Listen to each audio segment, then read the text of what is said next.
Okay, let's talk a little history. Let's start with what happened during the Depression. Most of you are not taught in school the real cause of the Great Depression in 1929. What was it? Well, after World War I, Germany had to assume all the debts of all the war debt for the entire war. It was saddled upon them to pay it all back.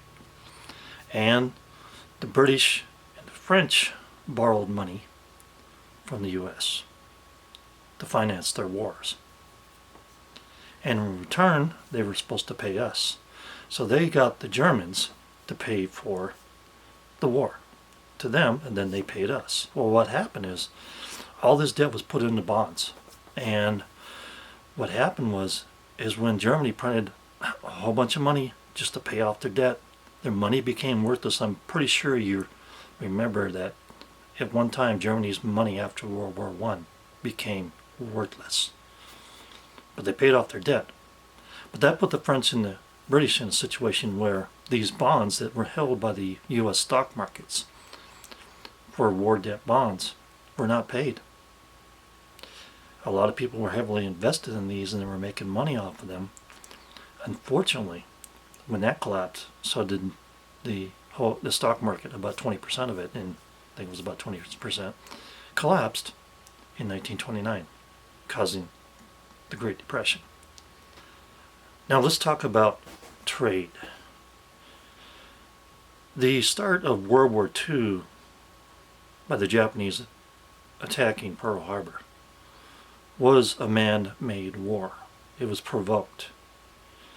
And this happened because the U.S., they were supporting China, and Japan was invading China, taking territory.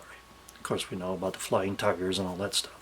But the real cause of the war that got the Japanese into it with the United States of America was the fact that we imposed an oil embargo against Japan. Japan, knowing that with this oil embargo they only had 6 months left of oil to use, and then their economy would be totally shut down, all their war machines, they opted for war with the United States and attacked Pearl Harbor, trying to take out the major fleet in the Pacific. Hence, the war was caused. Now let's talk about economics. Economically wise, what's happened to Japan is now happening to China.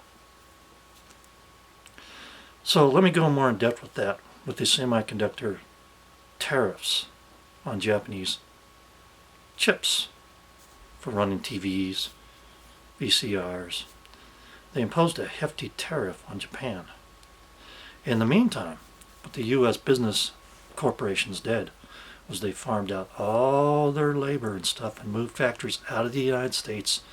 Therefore, effectively with the tariffs, a $50 tariff on a chip made their products not only more expensive coming from Japan, but the fact that they moved all the jobs overseas that they could and pretty much caused a recession, a deep recession.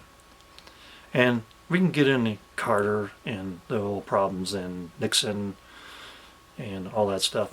But what really happened is that the demand for their product dropped dramatically.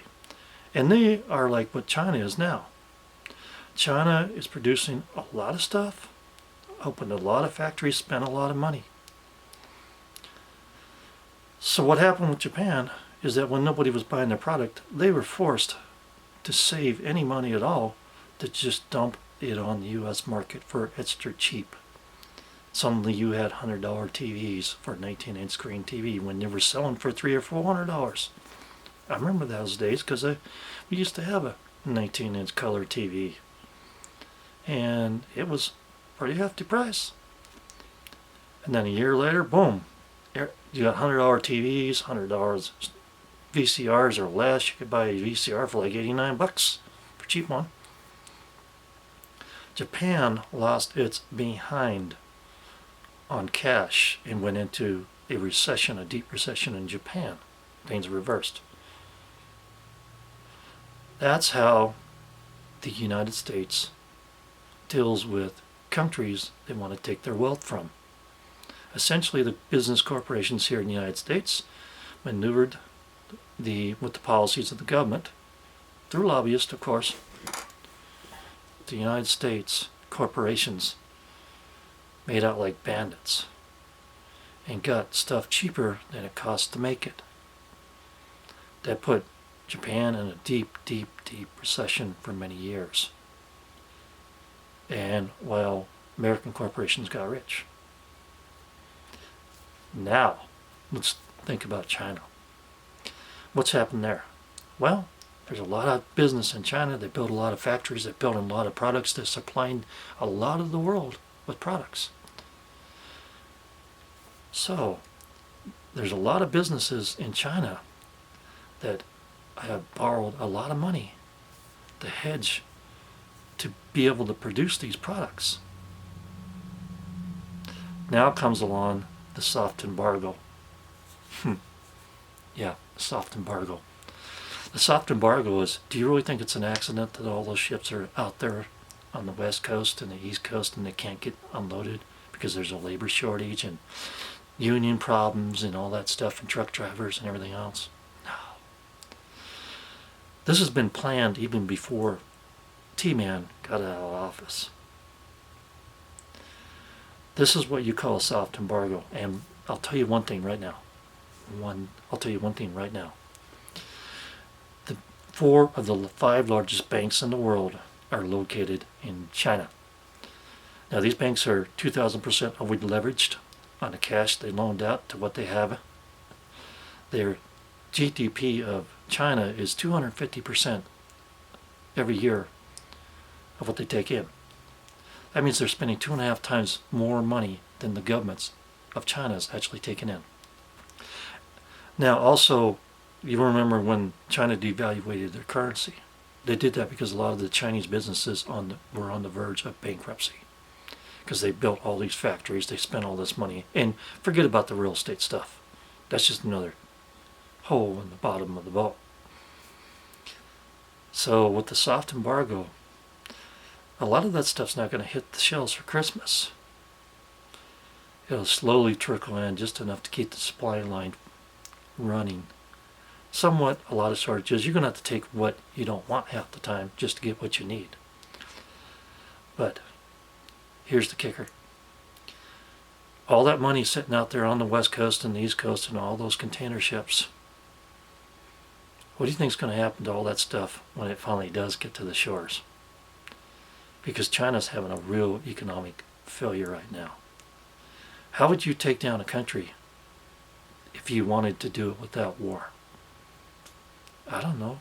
Bankrupt the government, make the people upset, make the people of that country rebel against their own government. And in the meantime, you get stinking rich. American business corporations. Oh yeah, it's all planned. There is a plan to take the wealth, not just from you, me, and people overseas.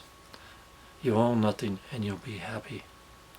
And what better way to take the wealth than to disable the wealth of all nations and bankrupt them and then reset a currency.